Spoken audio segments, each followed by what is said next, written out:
આજરોજ વડોદરા ગ્રામ્ય જિલ્લા પોલીસને સવારના સમયે સ્કૂલો અલગ અલગ સ્કૂલો જે જિલ્લાની છે ટોટલ 7 જેટલી સ્કૂલોમાં બોમ્બ થ્રેટની જે થ્રેટ મળ્યું હતું એના ગુના આ જે બનાવની ગંભીરતાને ધ્યાને રાખીને રિસ્પેક્ટેડ આઈજી સર તથા એસપી સરના સીધા માર્ગદર્શન હેઠળ જિલ્લાની અલગ અલગ ટીમો દ્વારા સ્કૂલોનું ચેકિંગ કરવામાં આવ્યું હતું. સાથે સાથે જિલ્લાની જે બીડીડીએસની ટીમો છે, એલસીબી એસઓજીની તમામ માણસો સ્કૂલો ઉપર જઈને ચેકિંગ હાથ ધરવામાં આવ્યું હતું. જે દરમિયાન પ્રથમ પ્રાયોરિટી જે બાળકોની સુરક્ષા હતી, જેના ભાગરૂપે સ્કૂલોને તાત્કાલિક ધોરણે ઇવેક્યુએશન કરવામાં આવેલું બાળકોનું અને બીડીડીએસની અલગ અલગ ટીમો દ્વારા ચેકિંગ કરવામાં આવ્યું છે.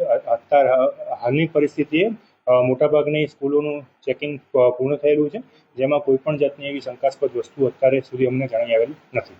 આ સ્કૂલો પર મેલ આવ્યો હતો, જેમાં ખાલિસ્તાનનો ઉલ્લેખ કરીને સ્કૂલોના કેમ્પસમાં કે જે સ્કૂલોની બસીસ છે એમાં બોમ્બ પ્લાન્ટ કરે એનો મેસેજ હતો.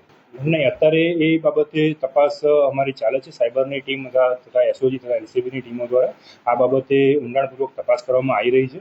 આગળ જે પણ કંઈ અપડેટ હશે આપની સાથે શેર કરવામાં આવશે.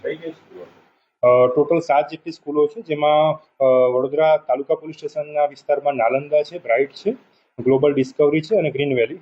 આ ઉપરાંત વાઘોડિયાની જીપીએસ સ્કૂલ છે અને ડભોઈની 2 સ્કૂલ છે, એવલોન અને મહાદિવ્ય સ્કૂલ. આ 7 સ્કૂલોમાં આ રીતના મેલ આવેલા છે. હજી અત્યારે જિલ્લાની અલગ અલગ ટીમો કામ કરી રહી છે. આ ઉપરાંત રાજ્ય લેવલે પણ આનું મોનિટરિંગ સીધું થઈ રહ્યું છે, તો એના સાથે જિલ્લાની ટીમો સંકલનમાં રહીને કામ કરી રહી છે.